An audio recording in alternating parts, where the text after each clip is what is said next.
Please listen carefully. Hello, universe, and welcome to the Optimist Daily Update. I'm Summers McKay. And I'm Kristy Jansen, and we're part of the team behind the Optimist Daily, making solutions the news. We bring you reader-funded solutions news every day in order to change the tenor of news media, social media, and the direction of your day. Help make it one focused on solutions. 7 days a week, we publish positive news stories written by award-winning journalists and delivered online to your inbox and through our social channels. And also, we are sharing these solutions in a commute-worthy, walk-worthy, home office-worthy, TGIF-worthy podcast. Today is Friday, the 6th of August, 2021. And it's still Kristy's birthday week, so that's cool. And it's also my half birthday, so that's cool. And this weekend, I'm going to be having a birthday party for my daughter, whose birthday was 2 weeks ago. So it's just like pretty much the birthday, unbirthday celebration continues. Are you going to have any unbirthday celebrations continuing for yourself this weekend, my dear? Yeah, I have a couple of girlfriends who we're going to do something in one of their yards. I'm doing a number of small gatherings with like 4 people at the same time. Yes. And so I am meeting up with some friends probably on either tomorrow evening or something like that. I don't know, but and there's a card game involved, which should be really fun, and some wine. So. Oh, excited. I love it. That does sound fun. Is it your solutions for climate change card game? No, it is not. I do not have that. I don't have my copy of that yet. I know, but I did make my contribution to the Kickstarter, but I sent my copy to school. That's cool. Good. We're a long way from that. But that was a fun interview. We've had some really great conversations this week, right? We had the solutions on Monday, and it's Friday, so we're supposed to talk about our challenge. Let's hit up stories for today, and then we'll discuss what our challenge will be for this weekend. Kristy, what did you like on the Optimist Daily today? Well, the article that captured my eye and my imagination, the headline reads, "Food transport to become greener thanks to solar-powered reefers." And part of why this caught my eye is when I saw the word reefer, I was like, what is a reefer? I hear that word and I think of like old school marijuana, right? I know. What is a reefer? What a reefer actually is, it's a refrigerated truck, a refrigerated trailer, and it's the truck which carries the food that comes into our grocery stores every day. So all of the big local Cisco trucks that are driving around, dropping off at restaurants, and that's the reefer. It's the reefer. That's the refrigerated trailer, and I guess reefer is the colloquial term that all of the insiders use, right? But they're usually cooled by diesel fuel. The diesel tractor, which is the front of the truck that pulls it. That's where the driver sits and the engine is. But that tractor is run on diesel, and then that generates the electricity to keep everything cool. Mm-hmm. And it burns about a gallon of fuel per hour, which means it's releasing 22.4 pounds of carbon dioxide into the atmosphere as a result every hour. Is that just about every hour? Yeah. That's a lot. It's a lot. And according to Tree Hugger, about 50,000 diesel-powered reefers are sold every year in the U.S., and there's about 500,000 of them on the roads at any given time. So electrifying those vehicles would be a tremendous benefit to decarbonizing the transportation industry. Well, and you talk about this all the time. Fleet vehicles are what are going to really make an impact. Yeah. So anyway, there's a new green transportation company called XLFleet. And they have partnered with a company called eNow, which makes solar and battery systems for electric transport refrigeration units, or e-trues. So they're trying to turn reefers into e-trues. And so they're going to be developing a fleet of electric-powered trucks running on high-capacity integrated lithium-ion batteries. And they'll be designed so they can keep the reefer, the trailer, cool for more than 12 hours in between charges. And on top of that, they're designing them with solar panels on the roof. So that can help to recharge the batteries and prolong operation. Unfortunately, it's not enough space, I don't think, to to really just be solar powered. Mm-hmm. They're going to have to get plugged in at some point, but it will boost the life of the batteries, and that it's still kind of cool. It's not running the trucks, but it's running the refrigeration of the truck. Right. And even right? if they just did so that. That's, yeah, exactly. I think the trucks are being designed to be electric trucks. Themselves. But exactly. Even if you just electrified the refrigeration part of the trailer, the reefer itself, that would reduce the carbon dioxide emissions of those trucks, even if they still have the diesel engines in the movement part of it.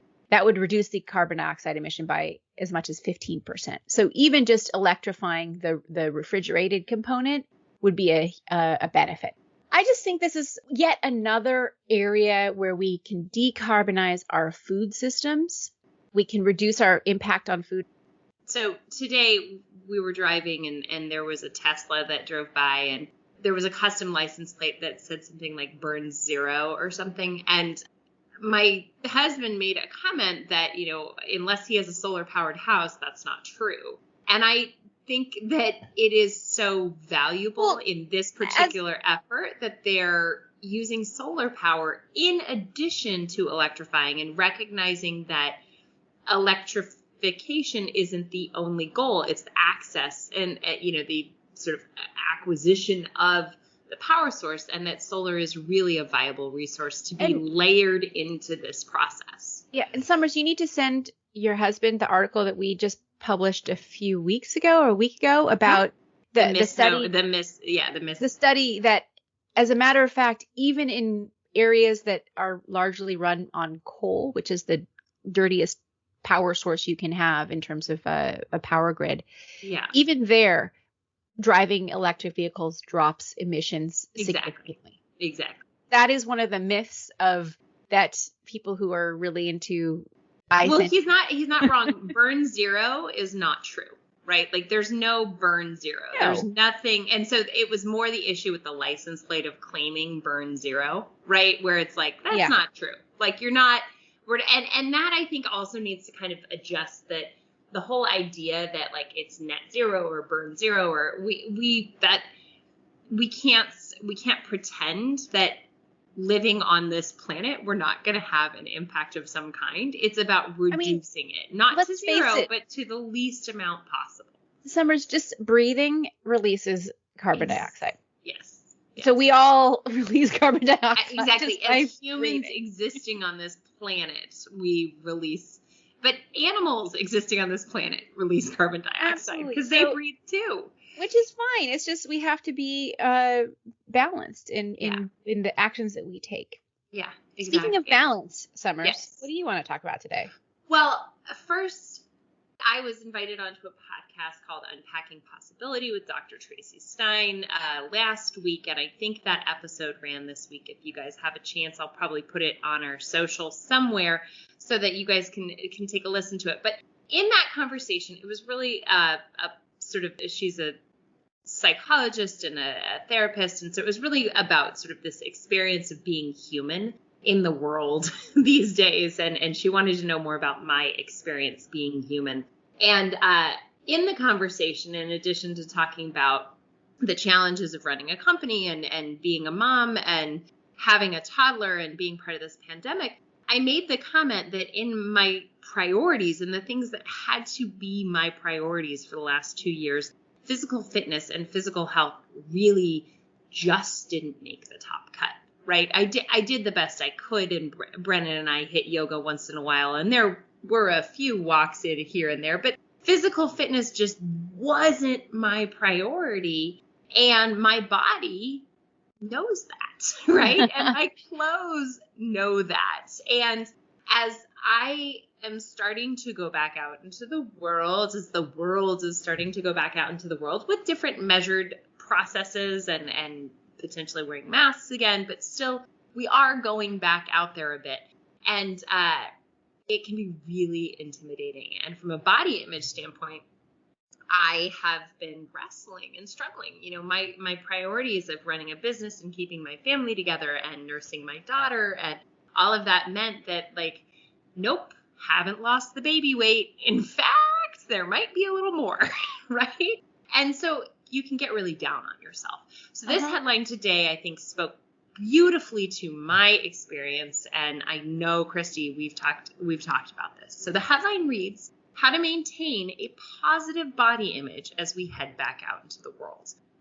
At the end of the day, we all know there's been a global pandemic. Many of us are not at the same fitness level we were 2 years ago. I know. And I'm right with you. I mean, my routines changed. I did try to do some home gym type of activities. I tried to have a regular yoga practice, but that was 2 years ago. I was going to classes. I was, doing so much more. I was hiking with friends, and all of these things kind of like my world contracted. And I also was just trying to stay. I was in survival mode, right? And so coming back now into, I definitely could use this article. So what are some tips, Summers? What are the tips? First and foremost, practice self-compassion. So be careful with the words you use. Don't engage in depreciating jokes or language. Don't make fun of yourself. Give yourself self-compassion. Don't joke about your, COVID 40 or whatever it is in a self-depreciating way. Instead, do it and, make compassionate statements to yourself. Just as, you and I both did, we were in different priorities, different priority modes, and give yourself a little credit for what it is that you did prioritize during that time. Know that everyone is experiencing these insecurities. And I think that that's something that we talk about all the time on the Optimist Daily, is just a reminder that you are not alone in this world. Everyone around you is facing these body image issues. People might be, not sure if their pants are going to fit, but at the end of the day, right now, people are also just really, really excited to see one another. So put on the yoga pants. Don't worry about it. You are not alone. Ignore critical voices. Now, critical voices is kind of an interesting phrase, right? Because sometimes really unintended people can be critical voices, like somebody saying, oh, have you lost the baby weight? They're not intending to be critical, but it comes off and feels really, really bad. Sure. So know that how you feel about yourself is what matters most. And I think, and one critical voice to really try to ignore is your own. Right. Back to that self-compassionate. All of us have those kind of critical self voices, where we are running ourselves down and comparing ourselves to other people. And so getting away from that is also really important. Right. So that compassion, ignore your critical voice and ignore others, kind of let it roll off your back. Odds are people aren't intending to totally pick at you. And if they are, we'll do an article on releasing toxic people. The next one is find true priorities. And I love this one the most because your priority, skinnier or fitter is not necessarily the priority. Perhaps like alignment with fitness and well-being and health with the kind of life you want to lead, the joy you might find from walking your dog. Like your priority might be just get out and walk your dog more often and take 100 deep breaths in the outside air, right? That priority of mindfulness and wellness can lead you to a path of healthier experiences. So go for a hike 3 times a week, or try to achieve a yoga pose, or goodness gracious, learn to cook a really new, great, challenging vegan recipe.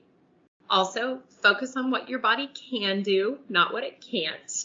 And this morning, Kristy, when I was at the gym, my spin instructor is out of town and he's off on a deep sea shark dive. And I really hope he's safe because I've really come to trust him and need him in my life. But he wasn't there. And so I had to get on a spin bike. And my husband was like, oh, we'll just, spin with a YouTube video. And I felt so embarrassed to be not in that dark room with loud music and everyone around me, but instead just like the solo chick on a spin bike sweating. But then I thought, okay, let's focus on the fact that my body can do this again. And that for years after I gave birth and had surgeries, my body couldn't do any of this. So it can show up. So focus on what your body can do. Be proud of what you are able to do. There's a few more articles like wear what makes you feel good. Yoga pants, harem pants, Kristy, right? Like let's pick our clothes that we love. Knock it off on the social media. Don't worry about competitiveness, but also I do like that it says maybe curate a list of people who are leading fit and healthy lives. There's a woman that I love following. It's the Myrnovator, but she has a Facebook page called Fat Girl Running. And she is an athlete and a model, and she is a larger than life woman who does not follow traditional body sizes, but she's a competitive athlete, and I just love following her. So maybe find people like that who might be inspiring to you.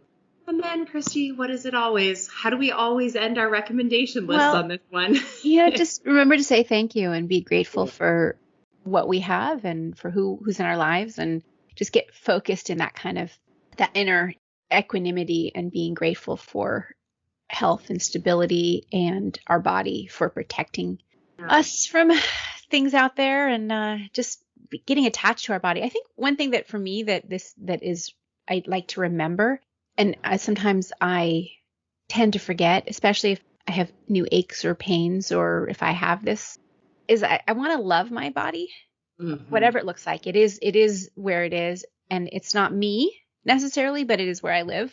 Yes. And I want to nurture it and love it. And I think and be grateful for it. And you have to start from that in order to go positively into the next phase. If you want to get into more fitness, or if you want to, drop a few of our pandemic 15, it has to start from a place of caring and gratitude and not shame.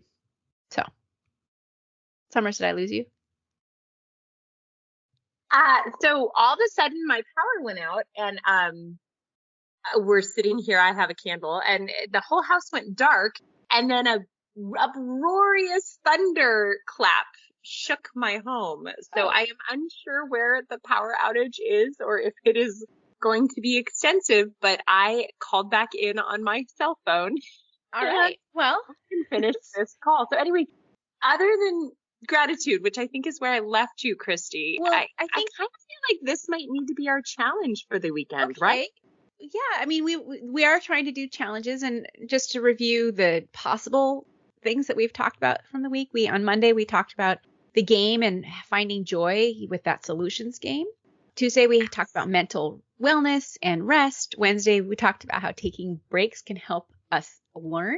Thursday, we talked about getting lost and found and practicing wayfinding, and Friday's body image. So absolutely, it's going to have to be a challenge to do with mental wellness and self-care. You seem to have had a focus this week. I think you and I both needed a little bit. Maybe, yeah. So we could take it sort of like as a collective, because we've got joy, we've got resting, we've got getting lost in the world and then finding our way back, and we've got, positive body image. So we can just sort of make that our mantra for this weekend, to just sort of be grateful for our bodies and enjoy them. Accept this challenge, Kristy, because I will be in swimwear tomorrow with a whole bunch of people I don't know, because we're having people over to swim for Brennan's birthday. We're having an outdoor birthday party for her. So I will fully accept this challenge to practice gratitude and be grateful for what my body can do, and some mental health and mindness and awareness. I accept your recommended challenge, and we'll tell you guys all how it went on Monday.